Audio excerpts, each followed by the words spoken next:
this gonna be a smooth firewall? Are you gonna be doing bead rolling or anything? Yeah, I'm gonna do some bead rolling on this. I don't know exactly what yet.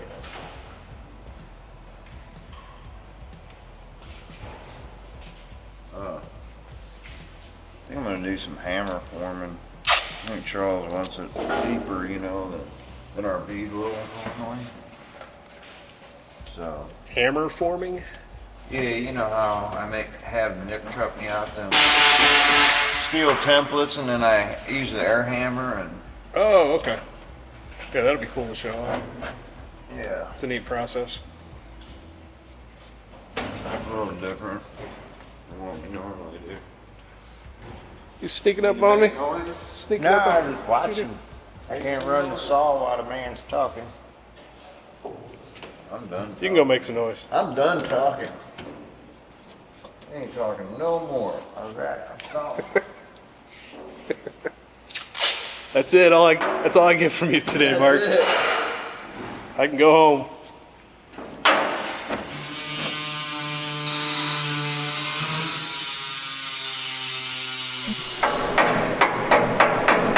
Stupid caulking gun. Trim the rest of this firewall up. What's going on? This caulking's been in here since 1956. That's a long time. That's older than me. Not much though.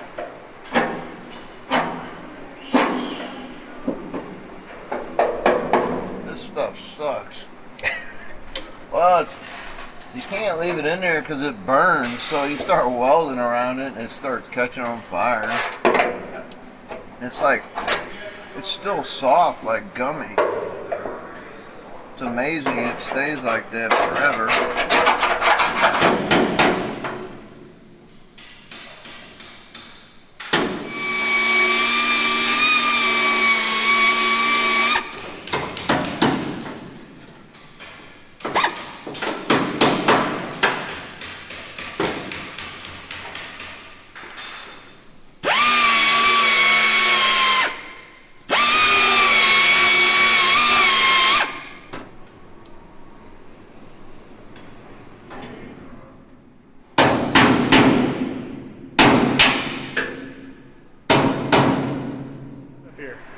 So next step is we drew this pattern out, so I need to get Brian on our water jet.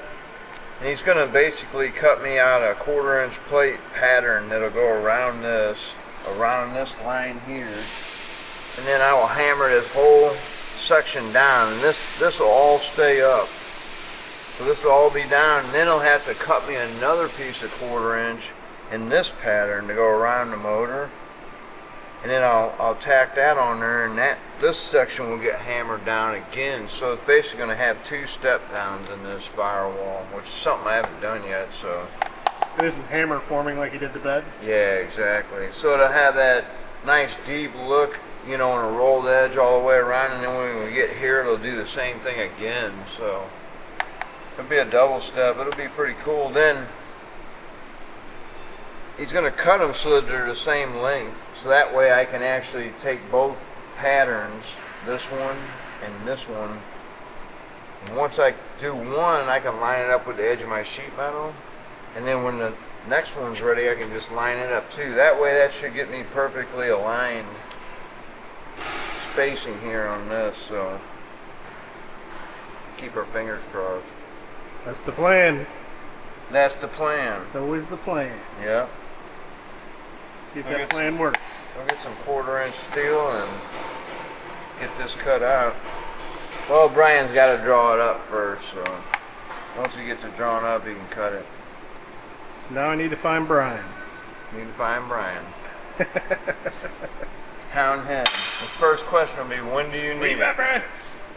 I bet he's on the other side of that wall.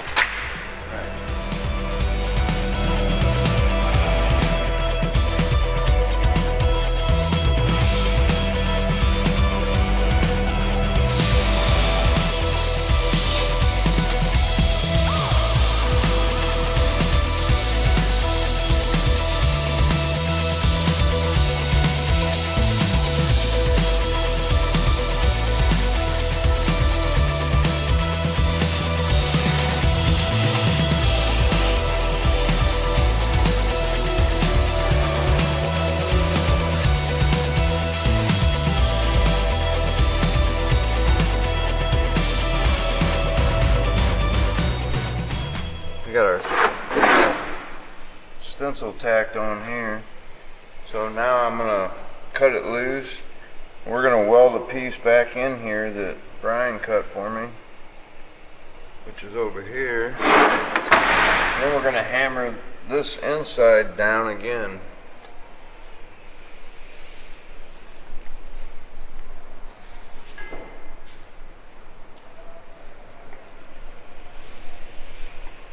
So once I cut that back off, I'll tack this back into the first one, and then I'll hammer this all down. So it'll be a step down and a step down again, which we've never done that before, so hopefully it works. And this cutout, this is for the back of the motor, so Yeah, that's a cutout to kind of outline the motor.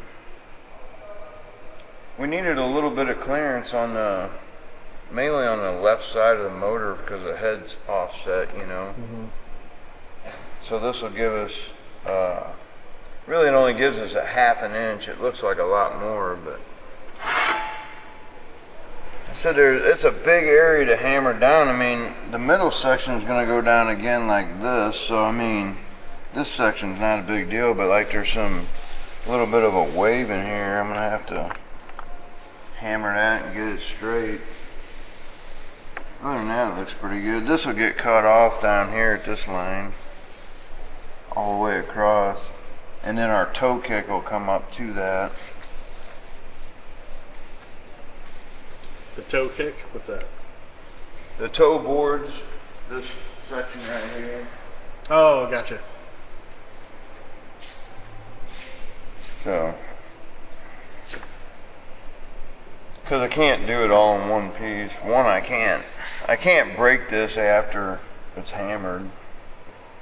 So I'm gonna have to run the toe kick all the way up to here and then weld this all the way across.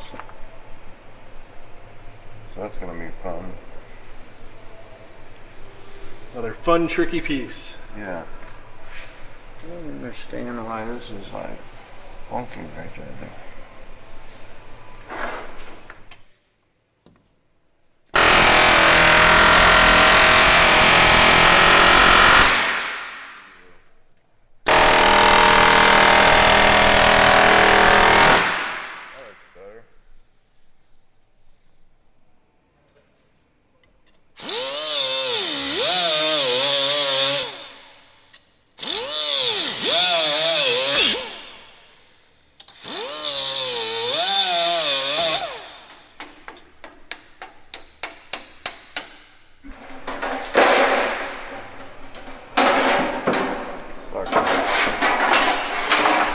Really out of shape. Gonna warp on you? Yeah, I have to do some work on that. Oh wow, yeah. That side was. Oh shit. You can see it on the camera. It is all bowed out. Yeah. Let's see there. We'll get it all straightened out.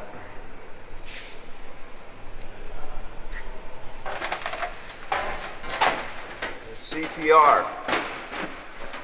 Clear. Clear. Hit him with 10,000 gigawatts.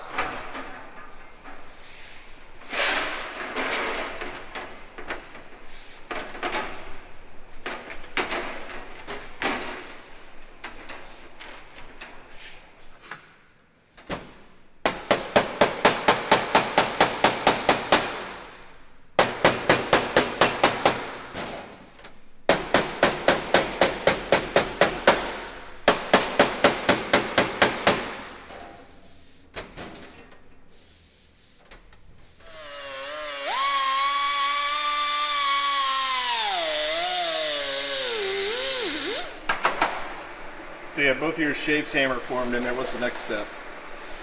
Well, the next step is a lot of hammering and dialing. Just to straighten the You panel? can see, yeah, it's not perfectly flat, so I'm gonna have to go through and do some metal finishing. This is gonna get cut off right across here. So all this doesn't matter, because that's right on our bend from our toe kicks coming up. I just needed all this here to to finish this shape, you know. Gotcha. So now to get cut off, but I gotta go back and work. There's some high spots and do some metal finishing on here. I gotta weld all these holes up. That's what I'm gonna do now.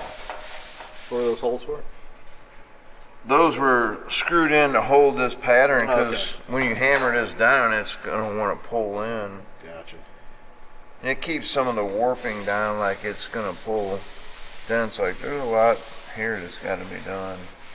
This is a big panel. I've never really done one that huge. The bedside panels were, you know, maybe this tall and about that long. So And they didn't step in.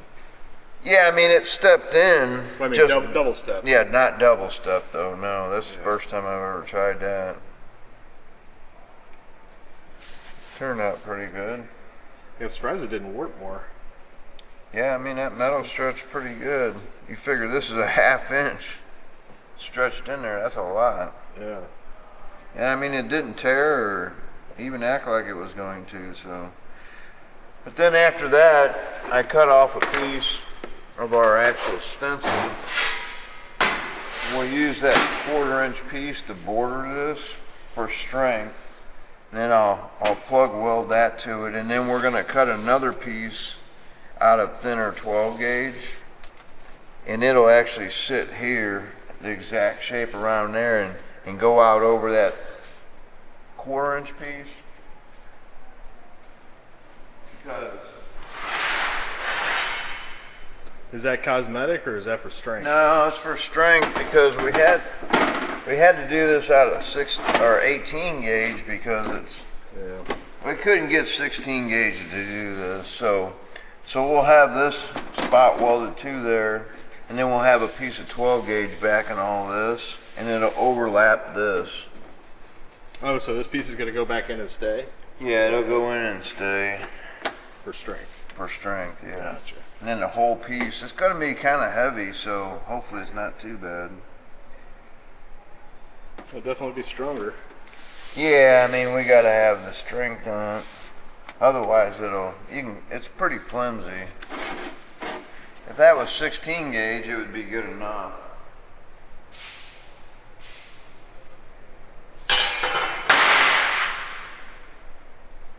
.16 gauge, I probably could have done the 1 step in at least, but there's no way I could have done 2.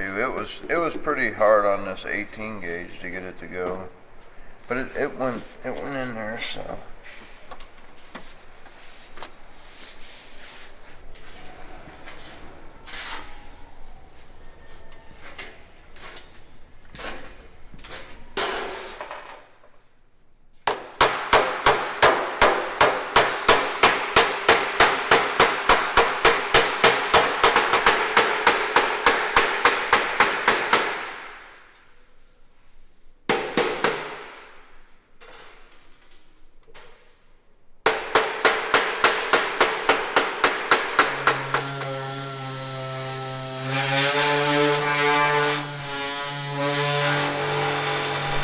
What are you doing with the red here?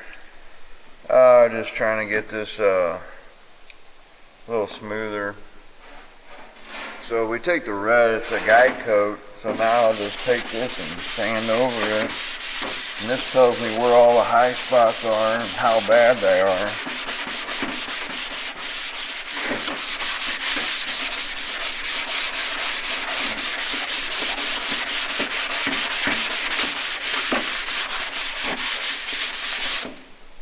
Well, now you can see like all this is. Those are all high spots. Well, you can call these high or these low. It just depends. You got to figure that out. This is all pretty good over here. I mean, you can get really nitpicky, but yeah, I would say that's high there because I'm not even hitting the edge over here. So I'll take a spoon and tap some of this down. We'll try and make it as nice as we can for the body shop. Then it's just less body filler on it. Yeah.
Thanks for watching. If you want to see more build videos like this, help us out by liking, commenting, and subscribing to our channel. And it's a little thing to do, but don't forget to turn on those notifications. If you want to buy merch, go to store.classiccarstudio.com. See you next time.